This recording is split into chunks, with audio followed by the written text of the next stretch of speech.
Yo, JD here, Limitless, and we are here for Silverstone, my Hotlap and Seb series and F1 2021, and this one I've been really looking forward to. I've actually improved this time since, but at the time it was still a very, very good time for Xbox. So as always, just go gloss over this first lap, and then the next lap we go dissect it in as much detail as possible. This setup here works incredibly well online.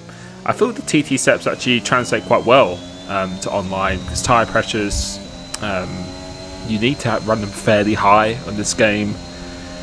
The tyre warm-up is not particularly an issue, and they don't really overheat that badly, and same goes for tyre wear. But of course I will be testing it much more, and I'm sure the setups will probably evolve slightly over time, and particularly for a race. And when that does, I will be making a video completely dedicated to that. But this lap here, the sector 1, I always lost a full tenth to Shadow, who's a very good driver around Silverstone. I think he had the world record on 2020 for majority of the time on Xbox, so he's very good around here.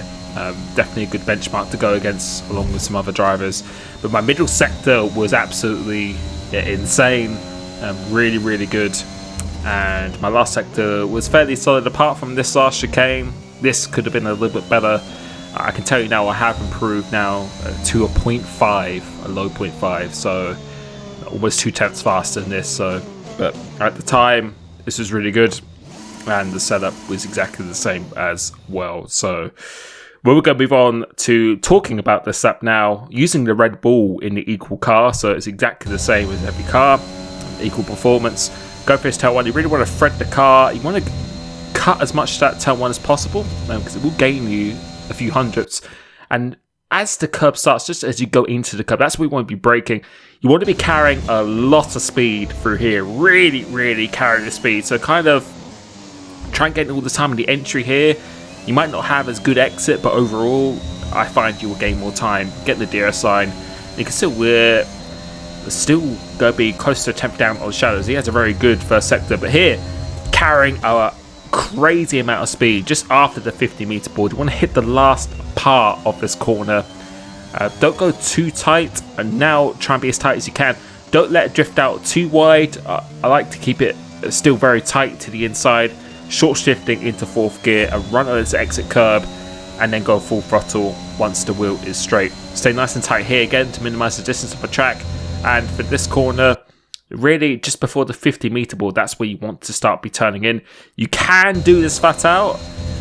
It's just very sketchy to do, but I've gotten a bit more comfortable at doing that. Go through Magnus and Beckett's completely flat out. You want to be for this right-hander. Middle of the track, then that's where you downshift to 7th. Turn in, clip this curb, middle of the track again, go down to 6th. Don't mount it, just kiss it, and you can see how early we are on the throttle. Stay nice and tight to left again, because that really does make a difference, and you can see in the delta how much of a difference that has made.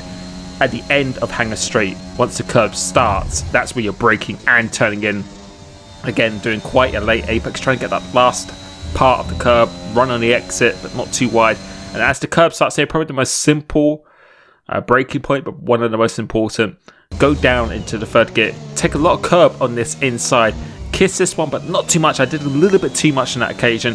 And then coming across the line, it's a 24.7, which was enough at the time to be the world record. I know it's probably been beaten now, and I've gone faster myself. So yeah, this setup I feel was really good. It works incredibly well around here. Online it actually went a lot faster than this as well. So I feel this is quite a decent one, but again, we will be making more videos in the future of any changes. But you can see 7-8 wings seems to be typically the 7th front wing.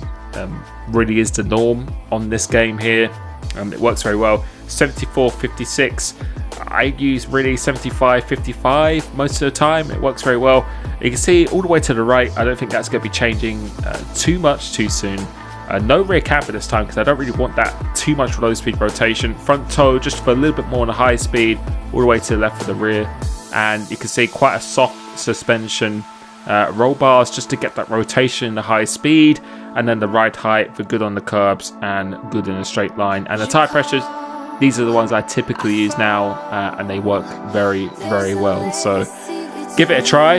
Let me know what you think. I hope you're enjoying the game as well and you enjoy this weekend. Thank you for support on my videos, and I will catch you very, very soon. Peace.